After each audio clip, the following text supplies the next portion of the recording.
I'm working on quilting on leather today.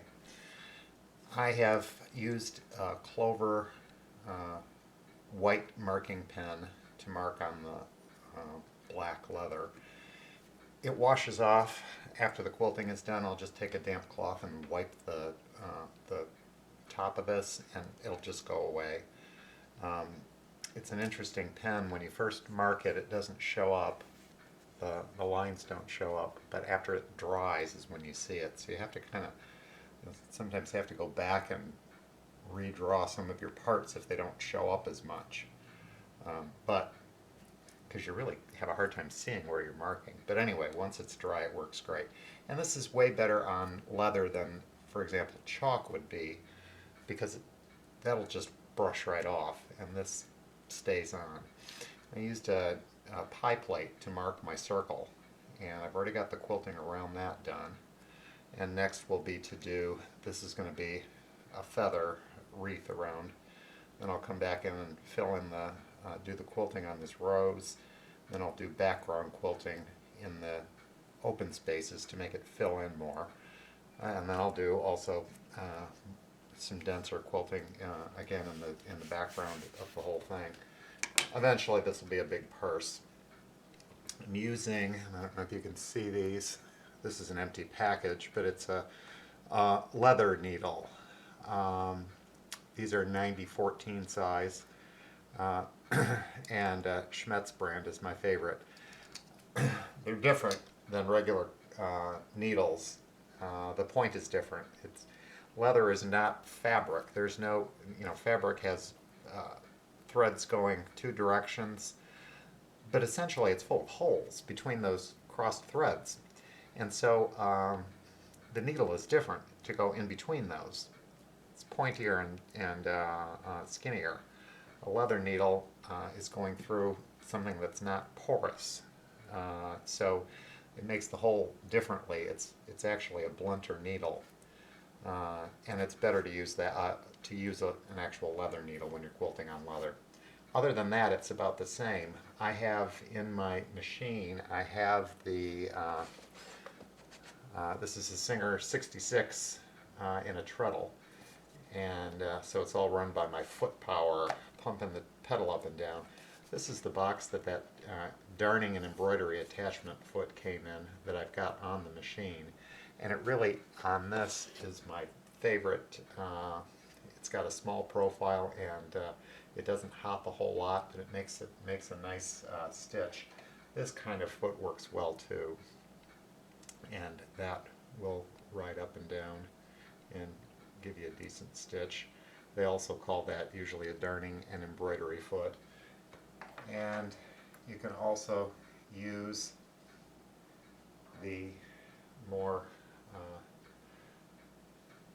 hopping foot type, and that goes up and down on the spring as you're quilting. For leather, I don't find that one works as well. This machine, you can't drop the feed dogs, so I set my stitch length to really short, but with this foot, I don't feel like it's a real big issue. So I'm just going to start with the quilting of the wreath. And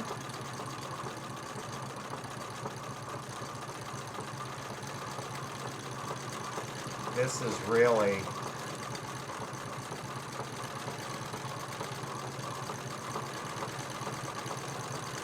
it's practice. And I think the hardest part is learning to be consistent in the size so that your wreath comes out even. And there's certainly no rule about how big they should be. If I was doing this without a motif in the center, I would be making the lobes on this wreath much bigger. But I want the focus really to be on the rose. This feathered wreath is really just a frame.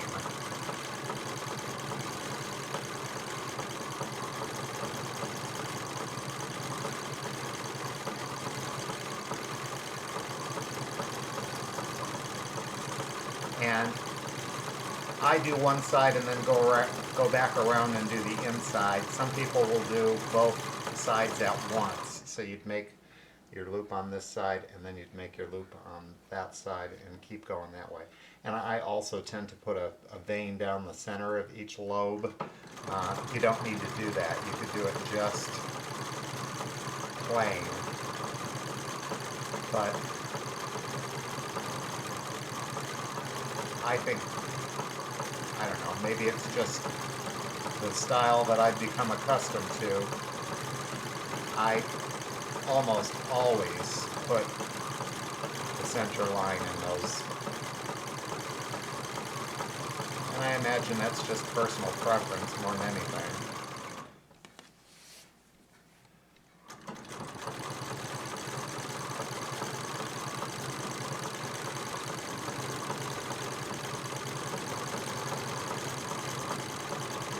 So you can see, even though it's leather,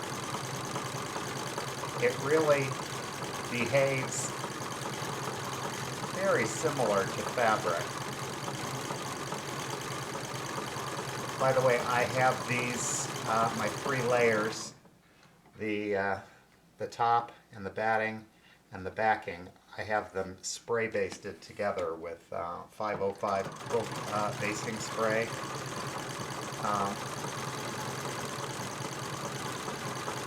Leather is easy to, or not easy, but anyway, it's relatively easy to do the machine quilting on.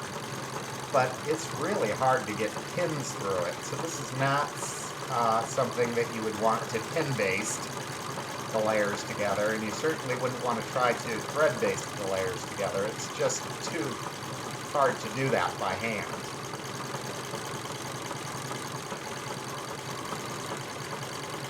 But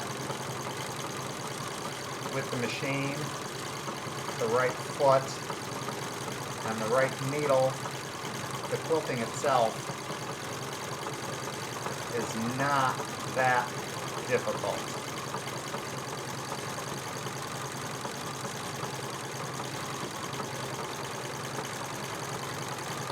Of course, what I'm doing right now is the easiest part of the whole thing.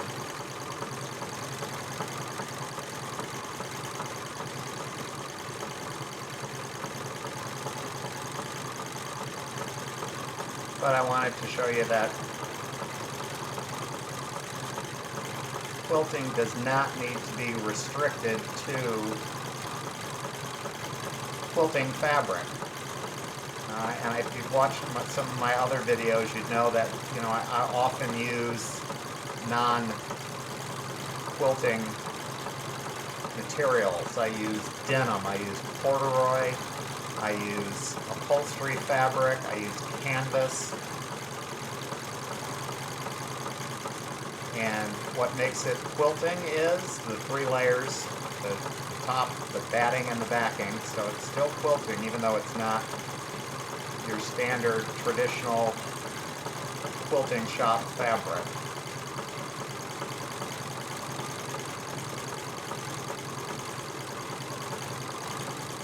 This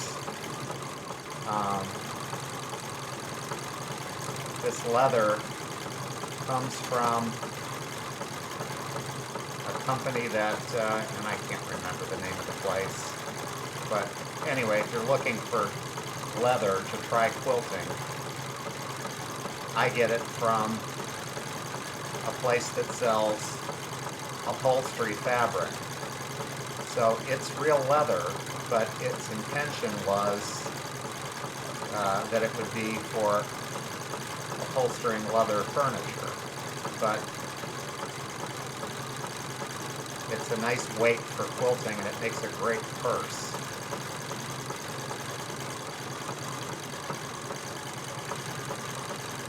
And I have intentions of doing a few other things in the future.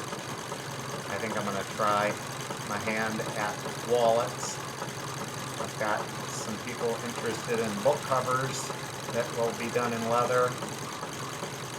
And I'd really like to make some quilted leather panels to use to cover my chairs in my dining room. So a piece about this big would just about do it.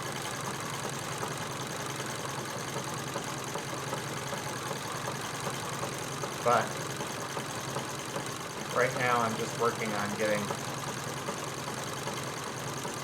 my existing orders for handbags done, and that's what this is.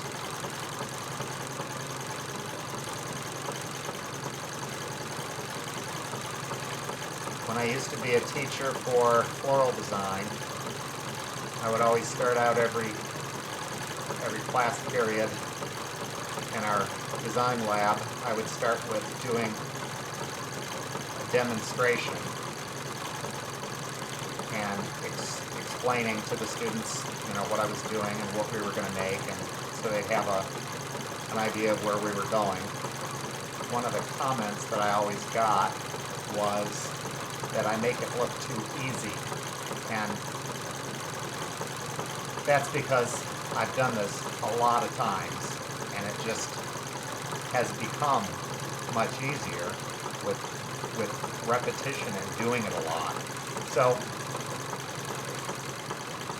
your own, if you have not done free motion quilting before, your own experience may look a little different than what it's looking right here, but that's only because you've not had the practice. It does become a different thing once you've done it several times. So I wish that I had taken a videotape of the first time I ever tried it, but frankly I couldn't post it anywhere. You wouldn't have believed the swearing.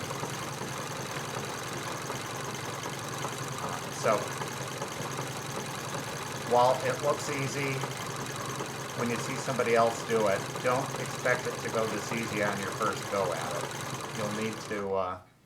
You'll need to practice. But anyway, I think you can see how those feathers worked out, and I'll just go on and do the rows in the center and fill in the sides. I'll do another one for the other side of the bag, then I'll sew the bag together. On this one, because once you start constructing a bag out of it, you've got several layers of leather to go through, so it becomes harder as I go on. This is the easy part. Anyway, I hope you try it. Happy quilting.